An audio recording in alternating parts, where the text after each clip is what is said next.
few of the regulars missed their usual session at the Pokies at West Leagues Club today, but for some those outings may become a little less regular as the effect of Paul Keating's budget begins to be felt. With a new $2.50 charge on all prescriptions, some pensioners say they are going to be hit hard in the hip pocket, and it's going to mean dramatic changes to their lifestyles. Well, I'm on a pension, I've got all these prescriptions to pay, and I just can't afford it, you know, too many to pay. You know, you only come out, say, once a fortnight for a day's pleasure, and they probably have to forego that, you know. I'm a pensioner, and I take 9 tablets, morning and night, so I don't know how, you know, we'll get on. I take about 6 prescriptions a week, you know, you just can't afford it.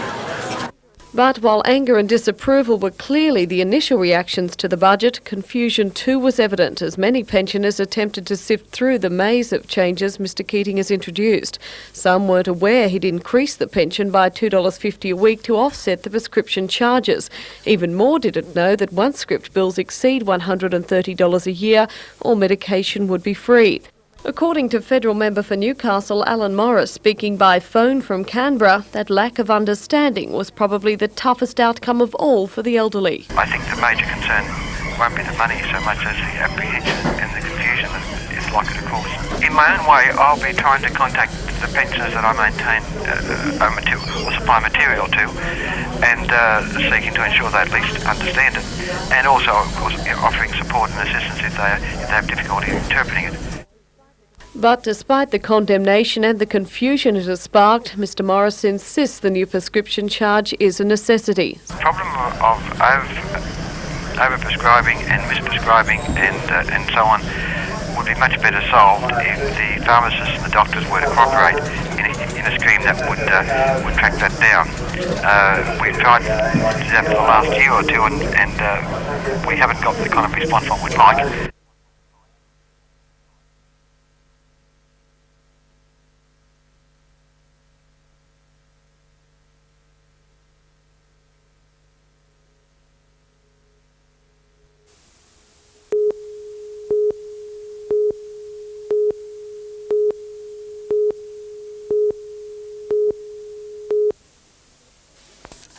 The general view expressed by speakers at this morning's Chamber of Commerce breakfast was that the budget was boring and that it provided few incentives. Most of the 130 business people present seemed to share that view. And there was doubt expressed on some of the budget's forecasts. The inflation forecast of 6.5%, nothing like the 4.5% that he gave us when he brought home the bacon, but it's still very, very optimistic. Changes in tax provisions were detailed and there was general approval of rollover relief from capital gains tax for assets destroyed by natural disasters. This was initiated by the Newcastle earthquake and has been extended across Australia. It corrects an anomaly where pre-capital gains tax buildings are replaced at higher costs. Mining companies will be able to deduct from tax the cost of rehabilitating mine sites after mining has ceased. But for a budget that relies on an export-led recovery, the judgment was that the necessary incentives are lacking.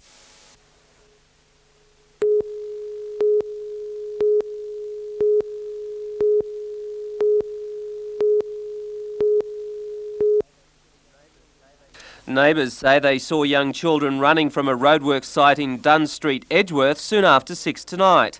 It's alleged the children tampered with a bulldozer, turned on the ignition, then ran in fright.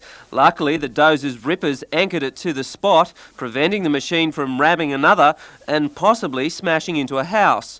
While neighbours tried to switch off the machine, the dozer's track simply dug into the soil. Police are investigating. The worksite is known as a popular playground.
Representatives from 20 Newcastle sporting clubs met this morning and emerged with a clear message for the City Council. Hands off National Park. They used ammunition from the Council commissioned report into the issue to support their case. The study says, for example, that there are only 8 people per month use this national park for passive recreation. Now, if we're worrying about catering for 8 people per month, what about the thousands upon thousands of sporting people? A report compiled by Sydney firm Manitas Roberts recommends the removal or relocation of 4 netball courts, a hockey field, an athletics track, some tennis courts, a cricket pitch and bowling and croquet greens. The sports support group says that's the last thing the city needs. Particularly in the inner city where we're lacking sporting facilities. There are various sports at the moment are turning people away from their sports because they haven't got sufficient facilities to provide for them. So it's this study would have a terrible effect and a dramatic effect on the various sporting groups if it were adopted. It's found an ally in the form of the Hunter Academy of Sport. We do have a need, we do have a community problem where a lot of our young people are spending a lot of their energies in the wrong areas, and it's the Academy's feeling and my feeling personally that we should be encouraging the young people to spend their energies on the sporting field and get a good balance in their life.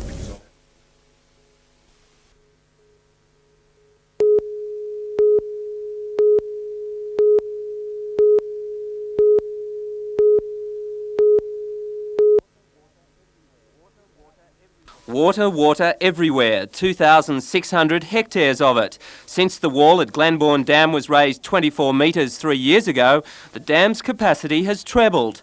Today there are 645,000 million litres in the dam. That's about twice the volume of water in Sydney Harbour. Trees have been engulfed and old landmarks have disappeared. Over there we used to have an aquatic club, and if it was still there now, it'd be about 10 metres underwater. It'd be in the drink. Yeah. Glenbawn normally releases millions of litres each day into the Hunter River for irrigation, industry and some drinking water. But because of constant rain in the last 6 months, those releases haven't been needed and the dam has filled. But just 7 years ago, the dam was desperately dry, less than 11% capacity. Drought conditions for 3 years had shrunk the supply and tight restrictions were enforced. It was that year that work began to build the dam walls up. In 1990, it seems the work was a great success. The water needs to rise just 4 metres and the dam will be full. If the same weather conditions continue, that could be as early as Christmas. Peter Ryan, NBN News.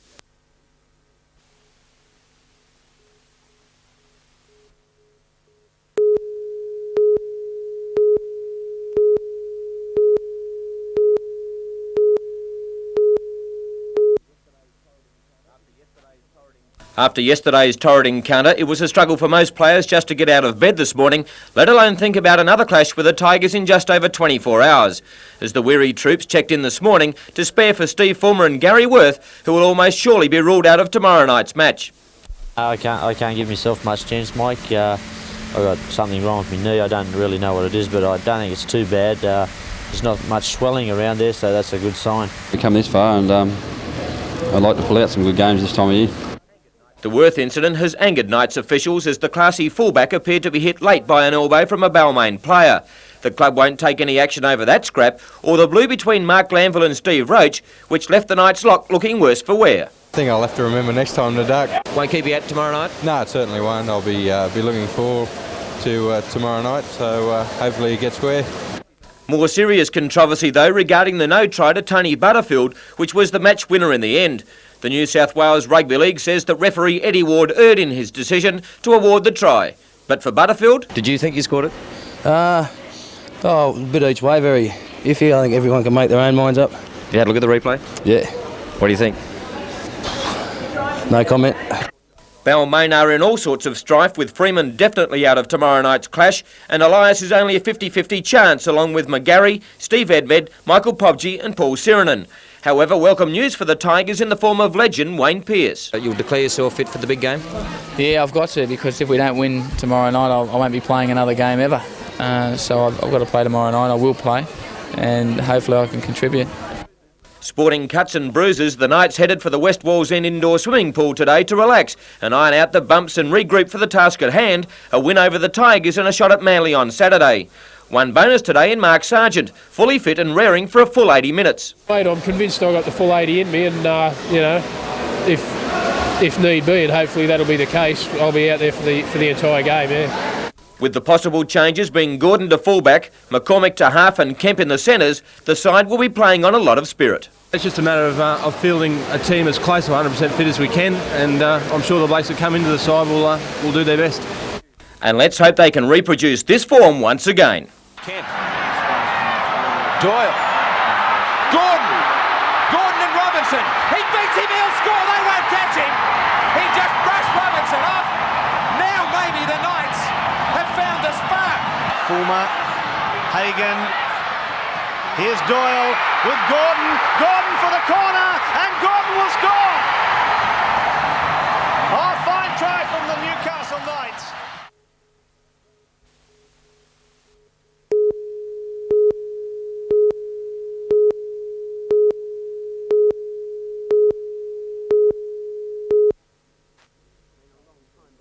It's been a long time between drinks for the Falcons in 1990, but success never tasted sweeter than on Saturday night, when they sent the Adelaide 36ers crashing out of contention for the playoffs. The 125-116 win shocked the basketball world, and it was a relieved James Bullock who savoured the atmosphere of a winning dressing room. Yeah, it's been about, 4 or 5 months since we won? Last time we interviewed you, we'd just beaten Canberra. Yeah, about 5 months ago, so it feels good. I haven't had this feeling in a long time. With 39 points and 30 rebounds, Bullock was literally head and shoulders above everyone else on the court, but he was quick to praise his less experienced teammates. The Falcons face a horror run home in a season that is destined to be their worst ever, but there was no shortage of confidence after the upset of the year. Adelaide's a good team. I don't see how they don't win. I mean, they got all kind of talent, and we came out tonight and outplayed them. And I think we can outplay Perth and Illawarra and Brisbane, so it should be interesting these next three.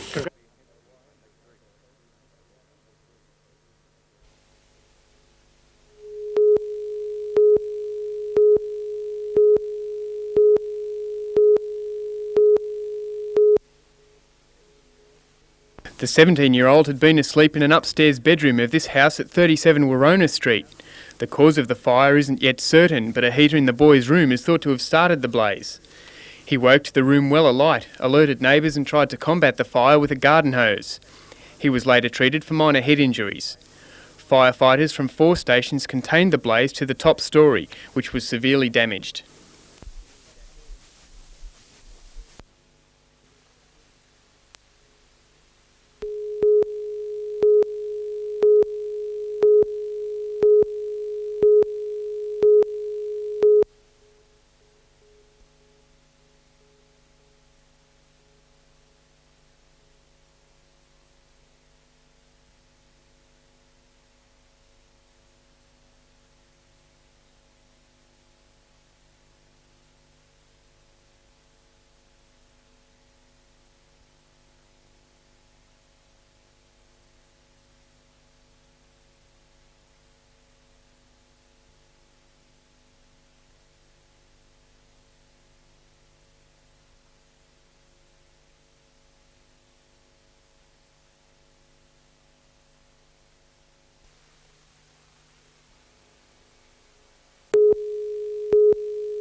The Colin Chapman Award was given by Better Hearing Australia, a group that helps the deaf and hearing impaired. Newcastle's Lord Mayor John McNaughton congratulated Tracy for her contribution to the Hunters' Hard of Hearing.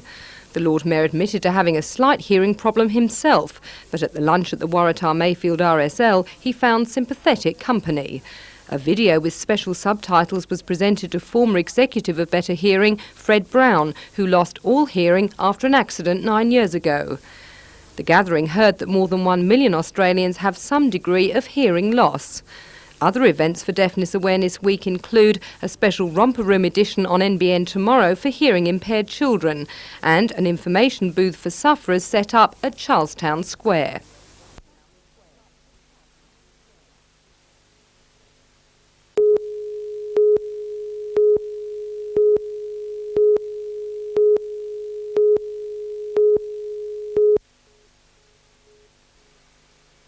The cemetery was known to have a problem with the underground water plane, but it was not realised that part of the drainage system was damaged by the quake until torrential rain fell in February. It was then that the graves collapsed. Around a dozen in this part of the cemetery have been virtually destroyed, with around 25 others damaged. Since the 50,000 graves are so close together, the use of heavy machinery to repair the graves is out of the question. All that caretakers can do is to put up safety barriers. The cemetery has no other way of warning relatives of the dangers of visiting these graves. The waterlogged ground is a potential hazard and could collapse any time when walked on. The Cemetery Trust is now considering closing off this section. Meanwhile, it's liaising with the Department of Main Roads over the possible effects on the graveyard of the Newcastle Highway bypass, now under construction at the back of the cemetery. Engineers and surveyors' reports are expected within a month. Options on drainage will be put to the Lands Department for help with funding. The expected cost is in excess of $100,000. Rebecca Skinner, NBN News.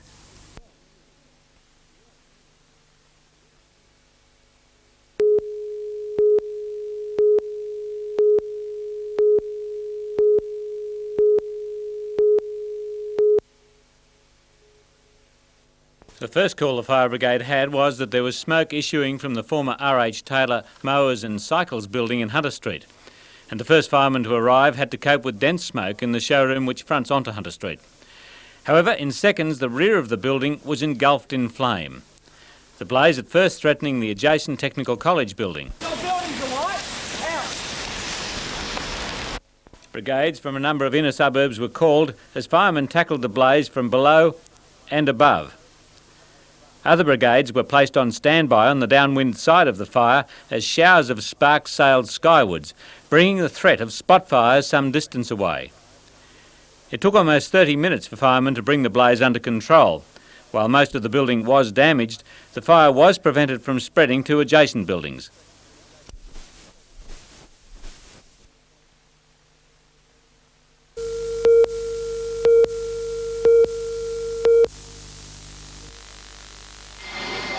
While Saddam Hussein was missing this time, his unspoken message was there. These are the people who would suffer if Western governments attack Iraq. The grotesque TV show included a British mother and her newborn son Adam, all carefully arranged by the presenter. Just that I'm safe and not to worry too much. Then a group of hostages were allowed to say hello to families back home. I'm fine. Please try not to worry. The messages were simple and obviously unrehearsed. Mum, Dad, I'm afraid I've forgotten your birthdays again and I can't remember the date, so if it's your birthday soon, then hopefully we'll be back in the UK to see you there. Look forward to a few good sessions down the pub, Dad. 49-year-old Edith Puckridge from Adelaide had been flying home when she became caught up in the crisis. An Australian resident with a British passport, she appeared tired but presented a brave face. Please give David, Ryan and Kirby, Renee a great big kiss and lots of hugs from Nana. By the way, I don't know if I'll be home for my 50th, but if I am, by gee, we'll have a party. Back home in Adelaide, her 6 daughters were elated. They hadn't heard anything of their mother for a week. In the Gulf, meanwhile, Iraq has lowered the military temperature by telling cargo ship captains not to resist the naval blockade. The order removes a potential flashpoint, but in no way solves the crisis. Next step now is Thursday and a meeting between the UN Secretary-General Perez de Cuellar and Iraq's foreign minister.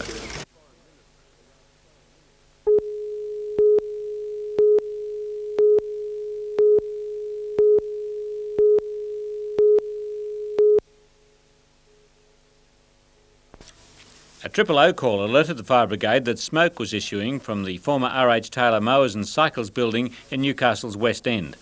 And the first firemen to arrive had to cope with dense smoke as they fought their way into the showroom which fronts onto Hunter Street. However, fire was already racing through the old timber frame, and in seconds the rear of the building was engulfed in flames. The blaze at first threatening the adjacent Technical College building, to the surprise of at least one occupant. Your building's alight! Out! Brigades from a number of inner suburbs were called as firemen tackled the blaze from below and above. Other brigades were placed on standby on the downwind side of the fire as showers of sparks sailed skywards, bringing the threat of spot fire some distance away.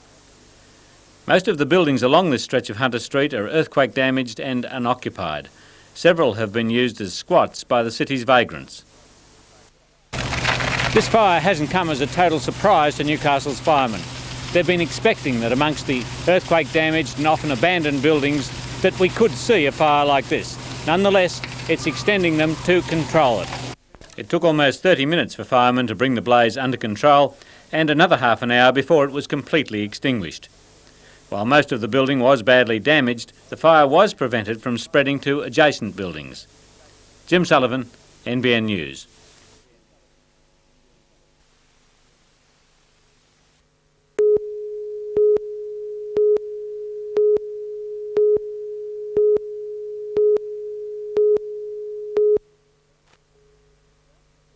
Australian Cement has no choice but to relocate its Tighes Hill plant. The company depends on rail deliveries of bulk cement, and Newcastle Council's plans to close the existing rail line across Industrial Drive means the plant can no longer operate there.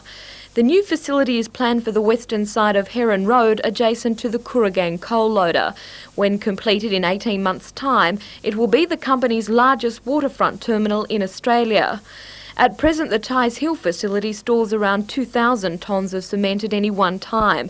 The new operation will include a silo capable of storing 20,000 tonnes. All up, the company estimates it will handle more than 200,000 tonnes of cement a year, brought mainly from Tasmania in a purpose-built ship. So far, the proposal meets with council approval, but a final decision on whether it gets the go-ahead or not will be made within the next few weeks.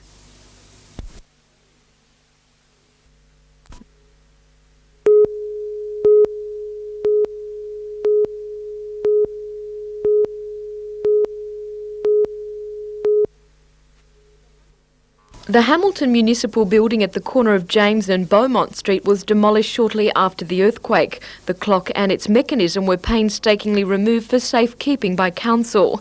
Plans for the new structure were presented to council last night. In line with the local urban design study, James Street is to be closed off and turned into a pedestrian plaza, with outdoor eateries and other activities encouraged. Although the style and character of the previous building will be kept, council is quick to point out it's not a replica. The replacement will be larger and the clock face more prominent. It's estimated the building will cost about $1.35 million, of which most is covered by insurance. Former tenants will be given first choice to lease the premises when it's completed this time next year.